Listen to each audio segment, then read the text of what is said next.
For that, you need some historical context. Now, look, I used to be a Zionist. As you mentioned, I'm a Holocaust survivor.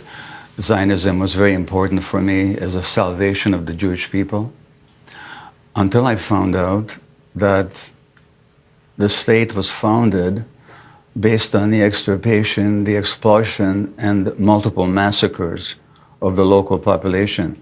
And that's not historically controversial. So I'm taking a longer view of this.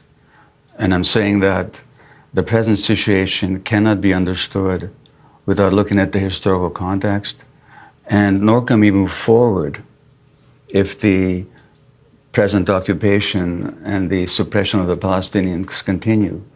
So Sharon, your previous guest, talked about the fragile coexistence. There was no coexistence. There was oppression, periodic massacres, land occupation in the West Bank, the continuous expulsion of the population from their homes. I visited the occupied territories 3 times now. The first time, back during the first Intifada years, I cried every day for 2 weeks at what I saw.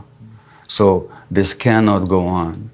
And I saw the news about the Elgin marbles being returned, and how you changed your mind about that. Well, how about returning the land that's been stolen from the Palestinians? I'm not talking about the state of Israel. I'm not talking about 1948.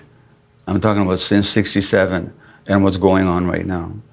So I guess my question for you is, what should Israel's response be? Everyone is increasingly concerned about what is going on in Gaza. Clearly, the loss of civilian life is on a catastrophic scale. Nobody thinks this is right, but at the same time, I think many would share my view that Israel has a right to defend itself. The question is, how do they do that appropriately, and how do they get rid of Hamas, if indeed you think they should get rid of Hamas? Well, you're raising many questions, and many fair questions. Now, look, I live in Canada, where this country was founded on the suppression and the erasure of the indigenous population and the utter denial of their narrative. And in Canada, for example, there are horrendous residential schools where a few decades ago, if a native child spoke their tribal language, they'd have a pin stuck in their tongue. Now, most Canadians are not aware of that history. Most Israelis are not aware of the history of what the Palestinians have suffered. They don't know that in 1948 there were multiple massacres of large numbers of people by Israeli forces. They don't know the history, the subjective experience of the Palestinians. And in the absence of that knowledge, October 7th would just strike them as another horrific anti-Semitic event. Israel has the right to defend itself. Every country does. But Israel has no right to impose an occupation on people. Now look, I was born in Hungary. In 1956, when I was 13, studying for Bar Mitzvah, there was the Great Hungarian Revolution against Soviet occupation. And it was after that revolution that we became refugees and came to Canada. Now, did Russia have the right to defend itself against the Hungarian revolutionaries? You know, so, and mostly when we talk about Israel's right of defense, we're taking isolated Palestinian actions, but we're not saying that this population also has the right to defend against the occupation.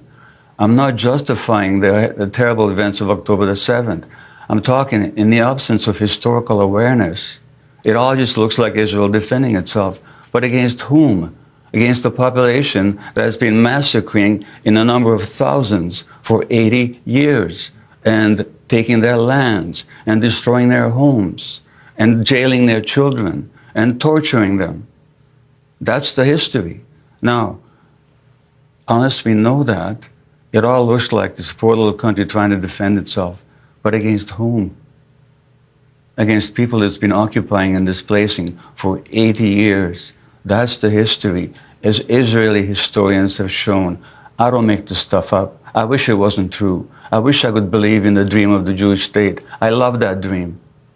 Except I found out at what price, at what nightmare that imposed on the Palestinians.